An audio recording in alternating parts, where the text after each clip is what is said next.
กินปลาหมึกจำเหมือนฮะแหลกไม่แหลกห้องตึกคือน้องๆเนี่ยครับกุ้งต้มในก็น้ำจิ้มเนาะมากูก็มากินกุ้งจำเหมือนฮะมา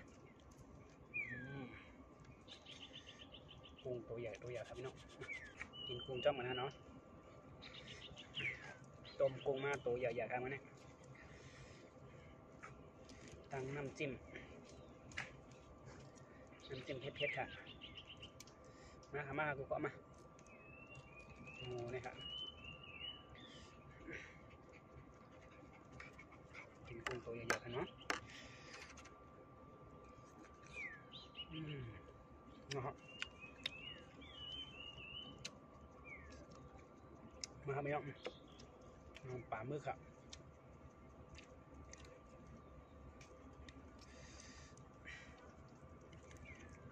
นี่ครับปลาหมึกมีดกล่อมไหนมากค่ะเนาะเอามือหยิบออก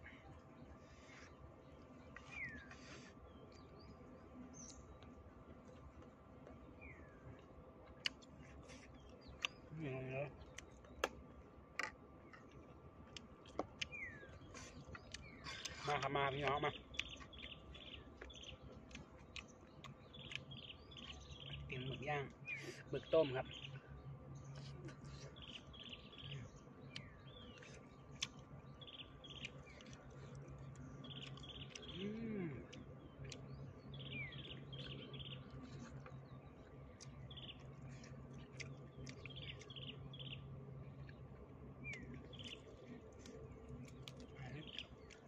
กุ้งครับมาส่วนก็ขนมมาในมากินอยู่ที่ในเถื่อนอินค่ะเนาะแต่มีเสียงนกเสียงการของนี่ครับเผ็ดก็เผ็ดหวานก็หวานครับ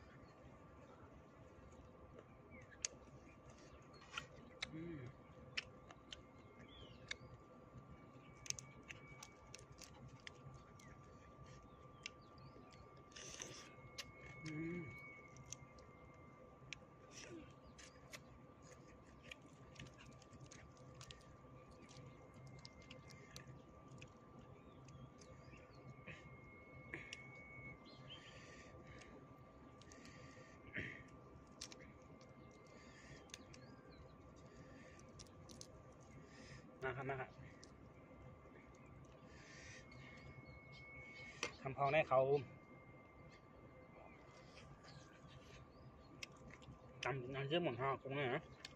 ครับ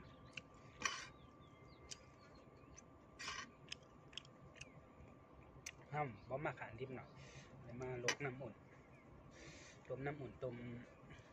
ให้ป่วยอินฮะให้กับปลาหมึกกันเนาะ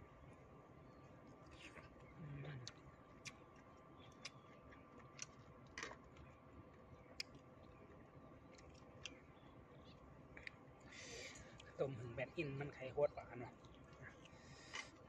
นึ่งหลายๆพี่น้อง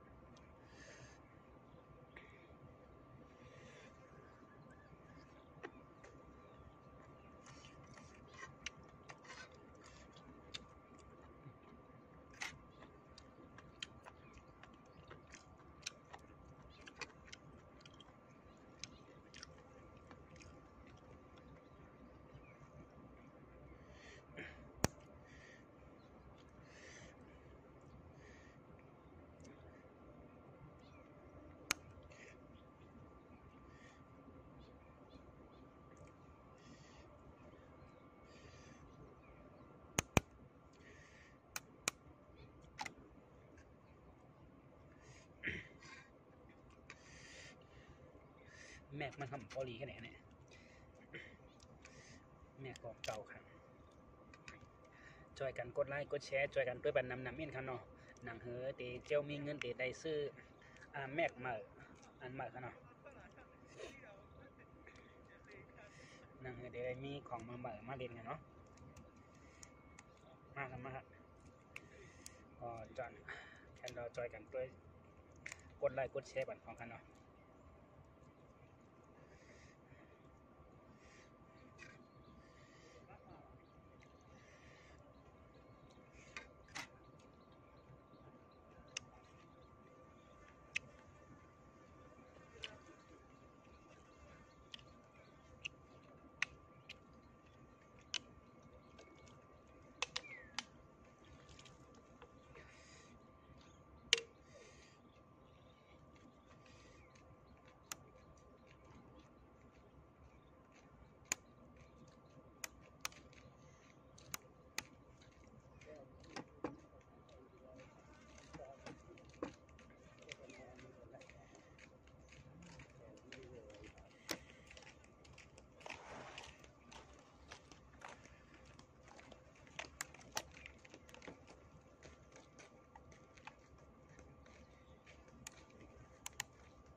หลีอะไรเงี้ย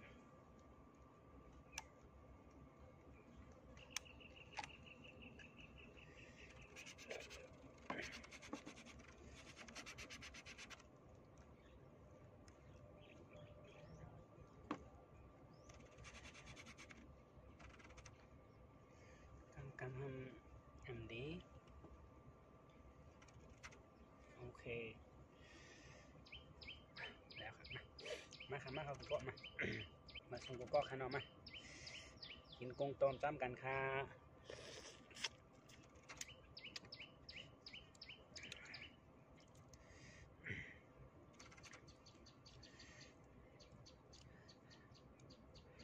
ย้อนแห้งใจก็1 ไลค์ 1 แชร์ค่ะเนาะหนังเฮเดมีแห้งใจหนังเฮเดเข้าคาตีใกล้ๆอะไรเงี้ยกันนี่ค่ะเนาะท่านต่อกดไลค์กดแชร์บันก็แชร์2 แชร์จอยตัวบันเองค่ะเนาะมาส่งก็ค่ะ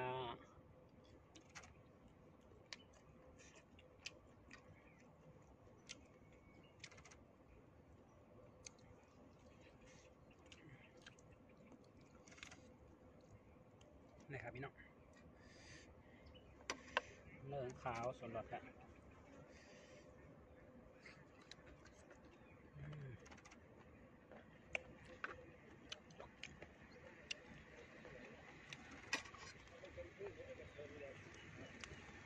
ันไม่เข้าทางที่ว่าเข้าหมู่บ้านเลย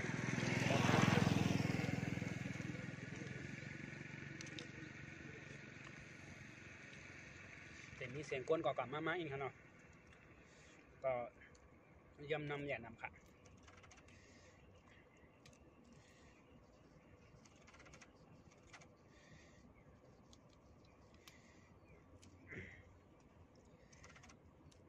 เสียงก้นเสียงรถอยู่ๆมอมา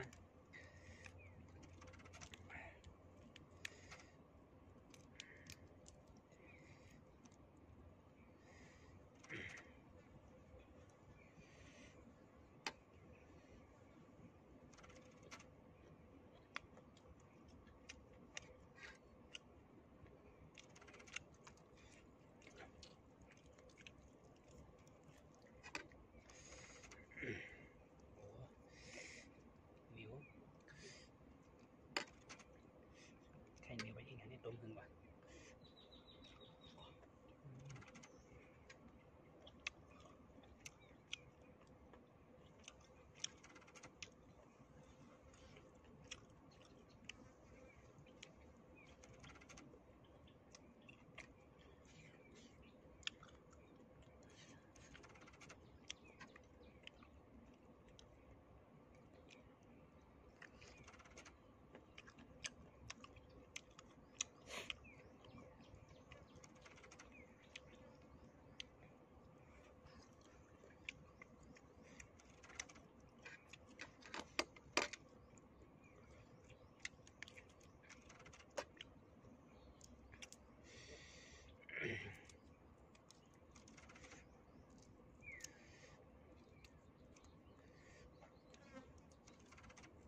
ผ็ดกับเพชรงานก็วางครับพี่น้องหมึก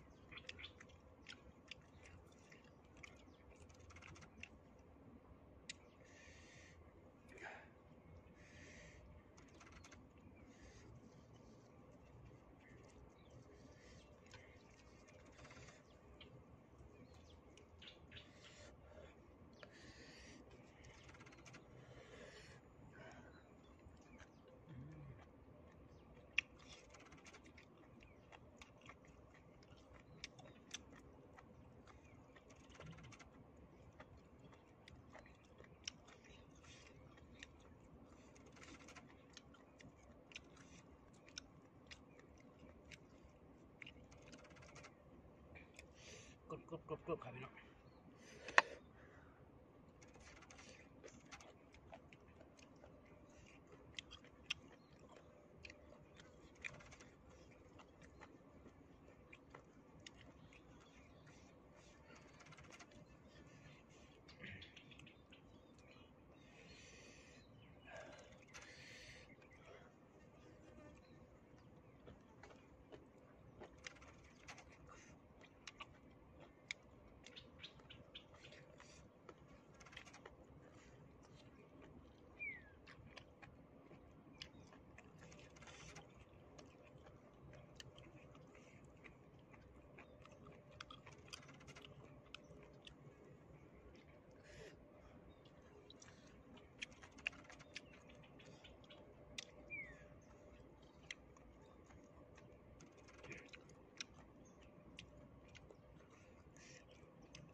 โอเค